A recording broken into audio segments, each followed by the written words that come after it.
mida waxay aragtay hooyo gabadhiyo xaamila ah aad ay u qaracantay. فاقصص القصص لعلهم يتفكرون. السلام عليكم ورحمة الله وبركاته أحبابي في الله كستا أدونك جوجتان وولاشي الملك حسن محمد أويدن لعافماد يبرق نولادا انت حنوصنا الله سبحانه وتعالى عز وجل ها عافي انت عافماد قبتنا الله سبحانه وتعالى عز وجل ها أسيادية ان آدا يا أدوما سنتين ان ديري كلينتين يقرب استاقين وإذا كيقم هاد علينا يا ما انتو حايدين وضاء وإسكا قصلو يا ماهاني وحايدين وضاء قساد أمروه له ان قصدانا وحي كود عضي gabar iyo waxay ka dhaxdhacday iyo adeerkeed waa qisadii igu yaab badneed ee inta arko qisadana waxay ka dhaxdhacday gabar iyo adeerkeed. hooyooyinka Soomaaliyeed aad ayaan ugu mahad celinayaa waayo waa hooyooyin aad u fiican aad u wanaagsan waa halgamaa u soo halgamay carruurtooda in badan wadankeena burburkii iyo dhibaatada ka jirtay waxay ahaayeen dadkii garab weyn ka geystay inuu dib u soo noqdo wadankeena. aad ayaan u mahad celinahay hooyooyinkeena gabadhan iyo abtigeed waxay isla joogi jireen guriga subhanallah ilaahay subhanahu wa ta'ala ka magan galeynaa inay nagu dhacdo midaas oo kaleeto laakiin waxaan kula dardaarmayaa hooyooyinka gabdhahooda waxaa jira wiil abti dhalay ama adeer dhalay oo guri joogo ee gabdhihiina joogaan maamooyinka shaqo iska aadayaan gabdhaha iyo wiilasha in la kala ilaaliyo insha Allah biidnillaahi kariim gabadhan iyo abtigeed waxa dhaxmaray xiriir dadka ajnabiga ah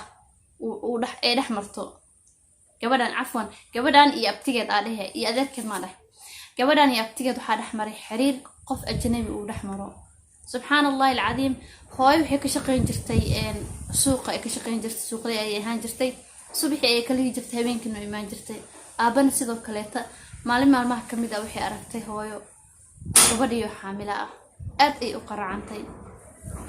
markay su'aashay weydiisana waxay dhahday hooyo qofku waxaan sameeyay waa abti subhanallah ilaahay subhanahu wa ta'ala nama tusiyo asagan ka magan galeynaa laakiin waxay sameeyay garanaysaa dibka adigoo ka bilaawday adigoona kugu dhamaaday waayo waxa sameeyay walaalka waxa lagu sameeyay waa inantaadii waxa sameeyay xitaa ma taqaanid maamadii aad ay u qaracantay in badan ay murugtay waxay sameeyay ay garanaysay aydan dambi ay ku dhacday ilaahay subhanahu wa ta'ala waxaan ugu baryayaa inuu dambi dhaafo idinkana u soo duceeyo bas maamadii waxay sameysay waxay aaday meel quraan saar ah daawo dhireed iyo waxay ugu soo qaaday daawo dhireedkii ayaa la sii gabadhi ilmihii sidii ayaa loogu soo riday subhanallah. marka waa qiso aad murugo u leh in la arko dad waalid isku ah oo wax ay dhaxmareen noloshaasna way adag tahay. marka walaalahay qaaliga ah hooyooyinka ayaan la hadlayaa hooyo macaan mas'uuliyad ayaa ilaahay subhanahu wa ta'ala ku saaray waan ku dareemi karaa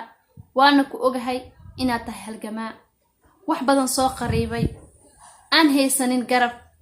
inuu ilmihiisa asaga u xamaasho maahane laakiin waxaan kugula talin lahaa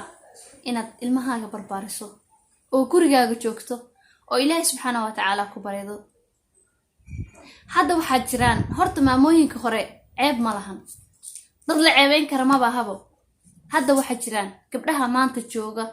ayaga wax walba la siinaayo oo gurigooda wax walba ku helayaan ayay noloshaas ku qanacsaneenin ayaa waxay ku leeyihiin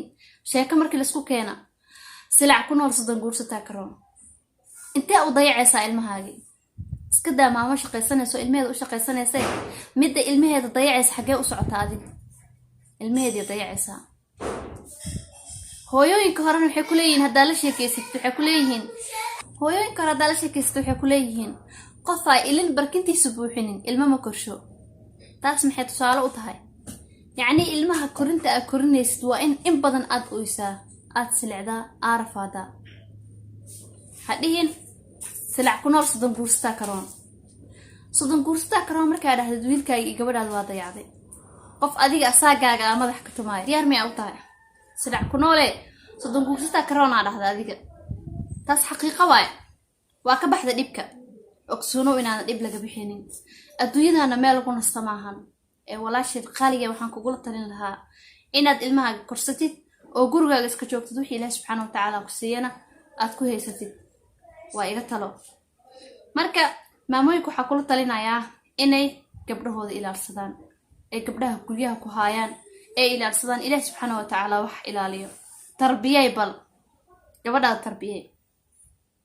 wixii dadka yacni siday u kala leeyihiin u kala tus insha allah biidnillahi alkariim yaa waxaa marka kusoo gabagabaynayaa barnaamijkan